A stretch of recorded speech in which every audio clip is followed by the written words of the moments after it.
яагаад явах юм бэ? Одоо нийтдээ хэдэн гэрээ байгаа би сайн бас мэдэхгүй байна. Одоо бод гүрүүвтэй холбоотой төмөр зам барихтай холбоотой нэг ийм гэрээнүүд тэгээд 2019 оноос хойш эхлээд явсан.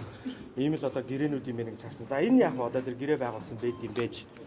Тэгээ би гол асуудал юу байсан бэхээр за энэ гэрээг байгуулах эрхийг хэн өгсөн бэ?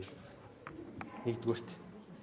Энэ гэрээг юун дээр үндэслэж байгуулсан юм бэ? Хоёрдугаарт.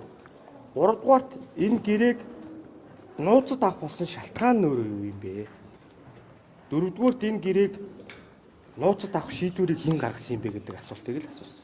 Тэгээ би энэ асуултанд бол хариулт авч чадсангүй. Сая бол одоо мэрэгжлийн улсуудаас нь би холбогдож тодорхой бас мэдээлэл зүйлүүдийг авахд бол одоо үндэсний аюулгүй байдлын зөвлөмжийг үндэслэж энэ гэрээ байгуулагдсан гэдгийг бол сая ерөнхий сайд өөрөө ч хариулчлаа.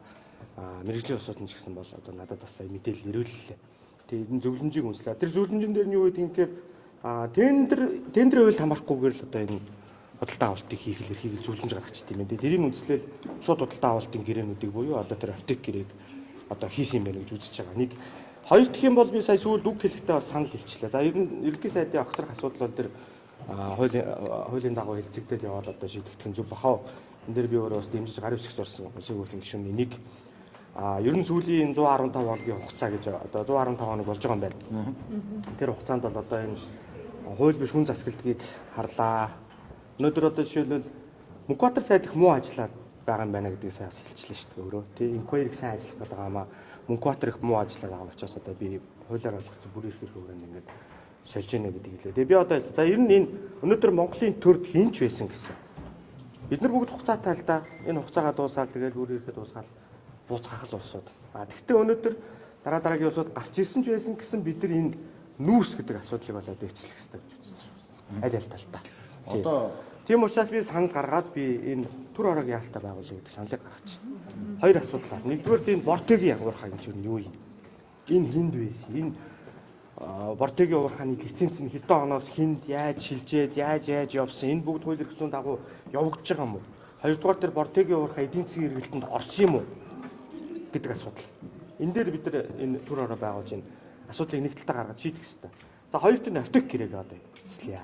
Ер нь яах гэж байгуулсан энэ автик гэрээг. Тэр мухар төмөр зам барих гэж л одоо автик гэрээ байгуулсан юм байна. Бүдүүн заригтай мухар төмөр зам барих.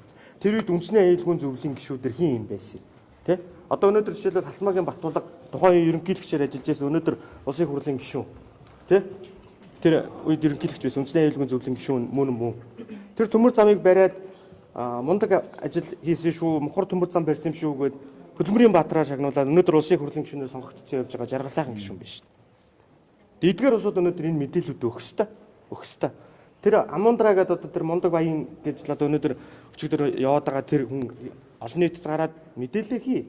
Хуулийн хэлтийн байгууллагад очиж шалгуул. Тэ? Энэ асуудлуудыг бүгдийг цэгцлэх зайлшгүй шаардлага байна.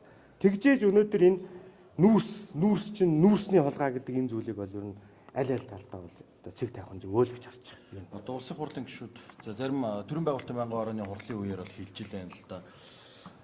Дарамт шахалтанд орж гинэ, янз янзаар одоо дарамтлж гинэ. Ялангуяа шинэ сонгогдсон гишүүд гэдэг зүйлийг ярьж байна. Энэ тал дээр таны хувьд ямар байр суурьтай? За гишүүдийн амнаас бол тиймэрхүү яриануудыг бол би сонсоод яваад байгаа. Надад бол тийм ирсэн дарамт бол байхгүй. Би ч тэгж дарамтлаад дагч зүйл надад бол байхгүй. Зүгээр яг хөө тэгээд мэдээж одоо энэ улсын хурлын гишүүдийн одоо цаана гэр бүлийнх нь одоо эрхэлж байгаа бизнес рүү одоо татварын шалгалт орох, барих одоо янз бүрийн шалгалт шүүлгүүд болох, хуулийн хэлтийн байгууллагуудаас шалгаж байцаах гэсэн ийм зүйлүүдийг бол болж байгаа юм байна гэдгийг бол хэлсэн. Энэ бол одоо дарамт мөн үгүй бол одоо муу юм шиг байна. Нөгөө талаараас урамшууллын зүйлүүд яваад байгаа шүү дээ. Гарын үсэг зурсан гишүүд дээр ороод онгоцны чин билетийг шийдээдэг гадагшаа нисчих гэдэг ингээд бас гуугаад явж байна өнөөдөр. Тэгээд тэр гишүүд нь бол хатуу байр суурьтай байлаа. Би тэгж гадагшаа төтгшөө явахгүй. Энэ цагт тавлсан цагийн хуралдаа сууна гэсэн юм хатуу байр суурь илэрхийлээд эдгээр гишүүд хүртэл одоо явж байгаа. Тэр улсууд нь өөрсдөө цаг нь болохоор мэдээлнэ. Надад бол ямар нэгэн байдлаар тэр дарамтан чирээгүй, урамшуулсан чирээгүй учраас би тийм зүйлийг бол ярихгүй. Сая бас асуудал ярьж байна л да. Одоо ингээд өнөөдөр улсын хурлын даргаыг огцруулах асуудал болоод үргэлжлээд явж байна.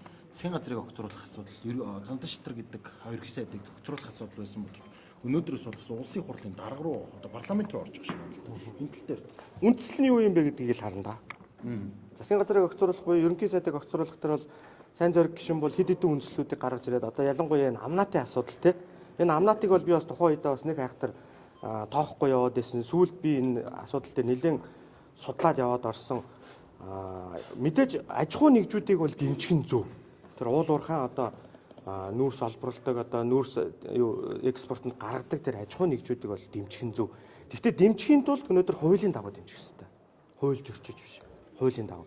Хин нэгэнд бас давуу байдал олгож болохгүй. Сая одоо жишээлбэл төрийн байгуулалтын байнгын уул дээр бас зарим гишүүд ярьлаа шүү дээ тий. Зарим нэр бүхий компани одоо улсууд бол одоо өнгөрсөн хугацаанд бол энэ тал дээр нэлээд лобби хийдэг байсан, дарамт төрөл үзүүлдэг байсан гэдгийг бол сангийн сайд жавхлантай холбоотой асуудлыг хүртэл одоо сая дурдаад ярьсан. Гэхдээ энэ асуудал нь өөрөө бас нотлохоо муу юм болов уу гэж харж байгаа. Зүгээр өнөөдөр ингээд тэр амнааттай холбоотой асуудал бол бүрэн төгс биш байж болно. Аж ахуй нэгжүүдтэй хүндрэлтэй байж болно. Энийг засъя гэдэг саналыг өнөөдөр засгийн газар парламенттай оруулж ирээд парламент нь тэрийг ингээд шийдсэн бол өөрөө энэ бол одоо хуулийн дагуу явахгүй бол асуудал муу юм болов. Дээр нь яагаад энэ 4 сар 10 хоног гэдэг хугацаа өөрөө ямар асуудал юм бэ? Одоо энэ сайн зэрэг гишүүний яриад байгаа бас үндэслэлтэй. Одоо ингээд цаасаар баахан нүүрсний борлуулалт явж байна л гэж байгаа байхгүй. Гэрээгээр баахан. Энэ нөгөө хямд татвартай байхад нь тэгээ ирэх жил нүүрс үнд ордог. Нүүрсээ зарах гэдэг нөгөө хямд үед нь олон сая тонн нүүрсийг нөгөө аж ахуй нэгжүүд нь авцсан тэрийгэ гаргаж ийнгээд нүүрсний борлуулалт унаж энийгээ дагаж төсвийн орлого тасалдах юм ирээдүйд бас юм нөхцөл байдал бий болох юм болов уу гэж